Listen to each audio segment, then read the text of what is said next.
Hi, my name is Lyle Sopel. I'm a Jade and Gemstone artist, and I'm here to share and inspire. And today we're going to talk about a few things. First of all, we're going to talk about the project that I'm working on and some of the techniques that I use to make this. So have a look at this. This is a flower, an orchid, and it's made up of a ruby centerpiece and cash-along outside petals.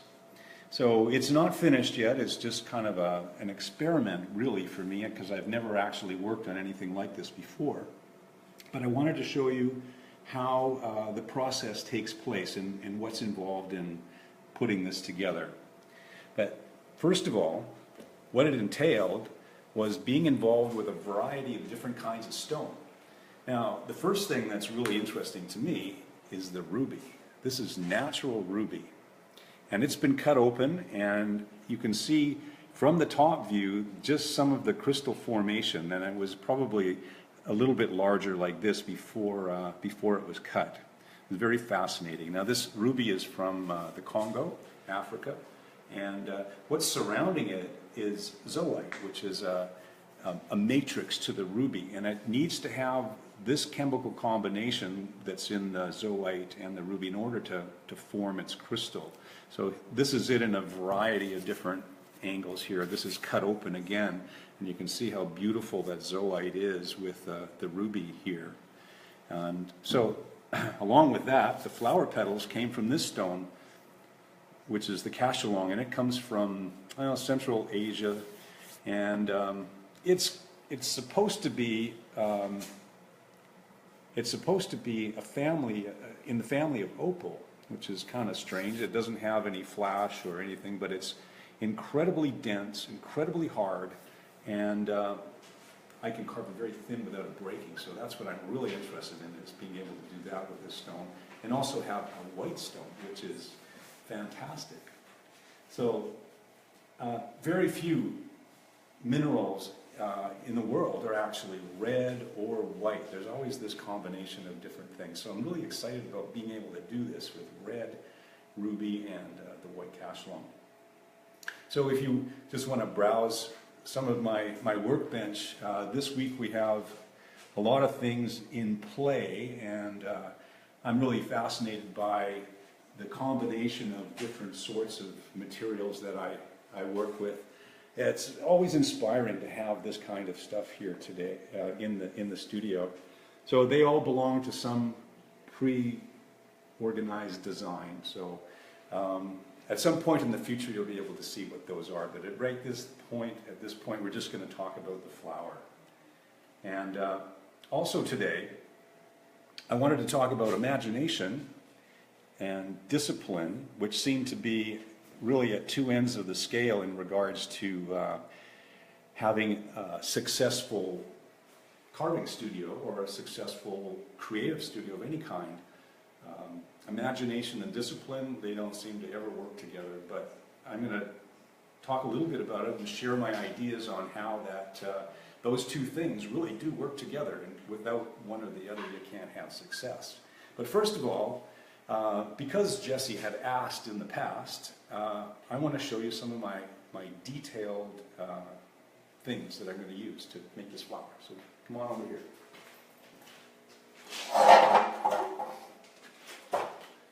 So of course, the first thing you do is cut the stone, but cut it in blocks and shapes that fit the idea that I want, both the ruby and the cash-along. So it takes a little bit of engineering in order to make this thing come about, but here we go.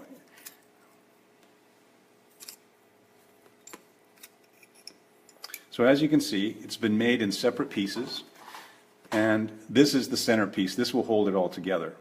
And for the time being, this is just a rough shape. It's not honed into what it's going to be in the end. And in the end, it will attach to a jade stem, and then there'll be jade leaves as well. And this is part of another more imaginative kind of project that's in the works. But for the time being, this is how it all comes together, the engineering of it. So what I will do is glue these pieces into that centerpiece and then grind that centerpiece thin so it kind of disappears and be part of the natural look of the flower.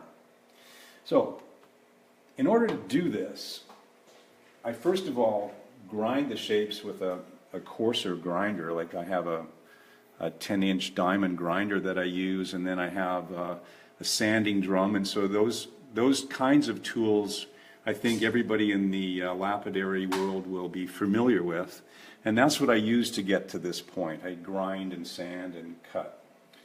And so this is my technique. This is how I would approach this. And so from that point, I use a variety of different tools. Like in this case, I like to use this tool here, which is it's a Korean tool.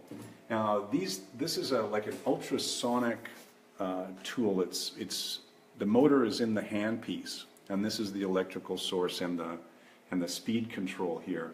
So I can turn it up or turn it down depending on how fast I want it to go.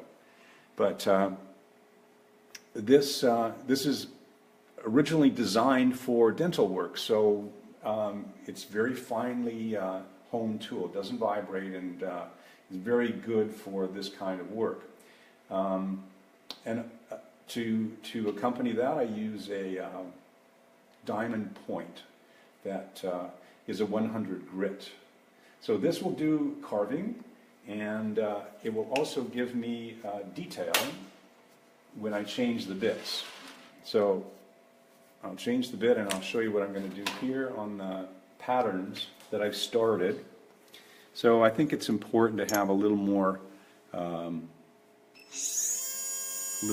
pattern on the piece. So I'm going to start here with a cut.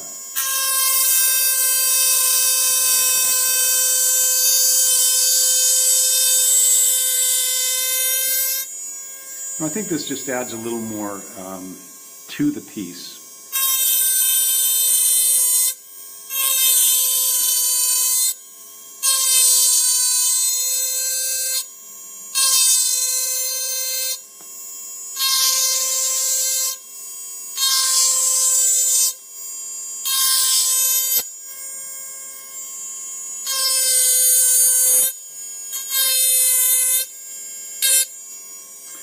So that gives a little bit of an idea of what I'm doing, and then where the line comes through, I give it a little notch, kind of share the idea of what the leaf is. And I can do this without water, and I think that's to my advantage here when I'm doing this detail, because I can see what I'm doing. It's very important to see where your tool is cutting in these fine areas. And as you can see, the light cuts like this, they don't need water. It's fine. It's not damaging the stone in any way.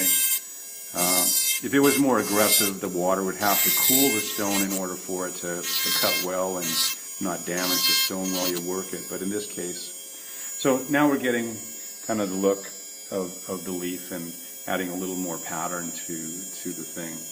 So what I will do after this is I will sand the surface with a 600 grit.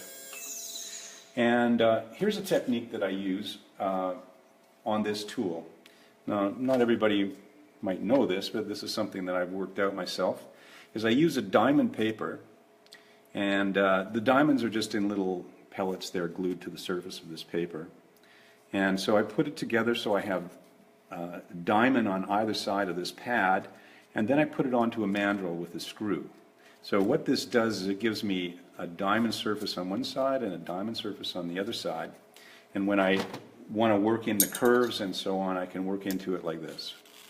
I can just bend it and push it around as I need to in order to shape the interior of the curves, and that smooths the surface. So after a series of sandings, I'll go to a polish. But sometimes I can't get into the places that I need, and so I make this tool up. This is like the old diamond tools I have, and I use a drill and I cut out the silicon carbide as a slug out of a silicon carbide wheel like this. And in this case, I take the slug out, drill it out, and I use it as my homemade silicon carbide tools, and I glue it onto the top of my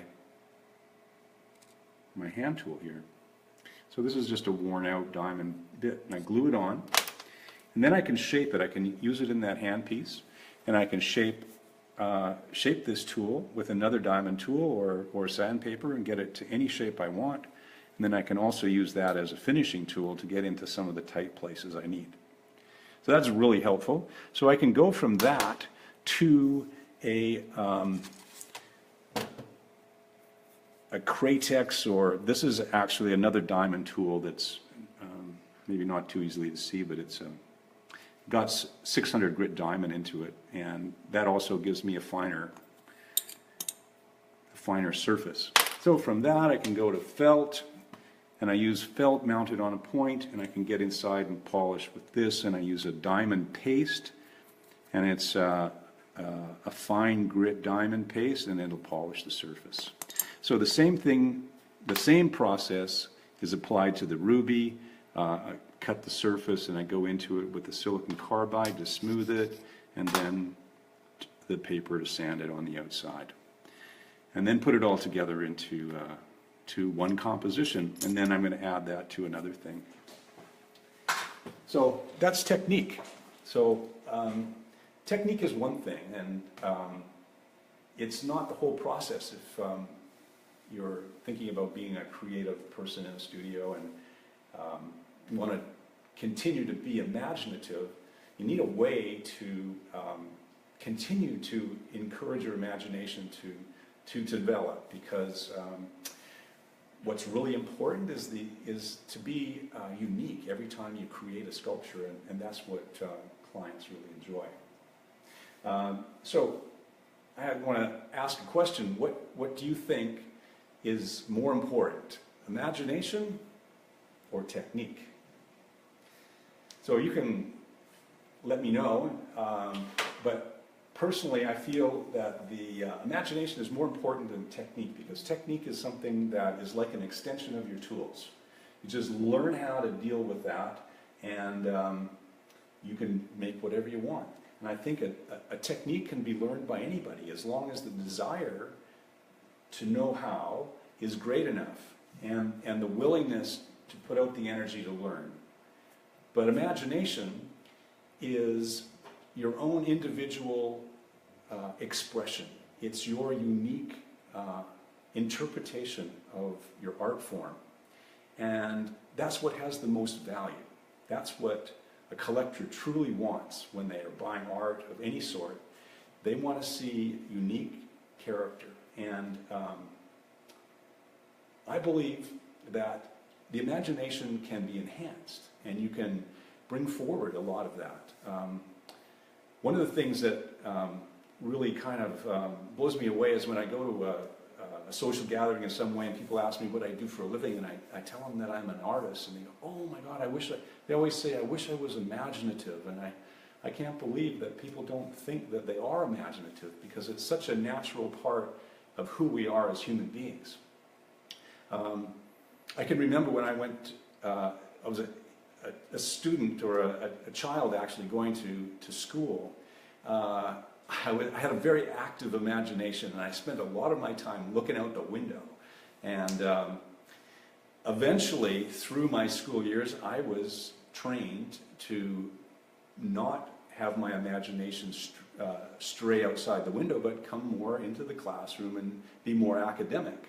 And I had to actually put my imagination in the background of my mind and stay more academic. And through time, I think my imagination became kind of stilted, or wasn't as active as it was as a young child. So when I first started going to art school, that was the first time in my life that I actually experienced my imagination as a valuable asset. So in art school, the imagination was demanded. You needed to bring your imaginative ideas forward in order to become a success in the school, to get grades, to get through it. So I developed a way, while I was going to school, to bring my imagination more forward, and I developed a way that allowed me to create new and different things every time I was working on them. But I didn't really know how I did it. I did it unconsciously. I had the desire, and so my imagination came out in a way that I wasn't really conscious of. And through time, as I've developed my abilities in the studio that I've had for more than 35 years, and every piece I create is unique, I found that I do something that is repeatable. It's like a technique. It's a thing that I have become disciplined in, and I can share that with you.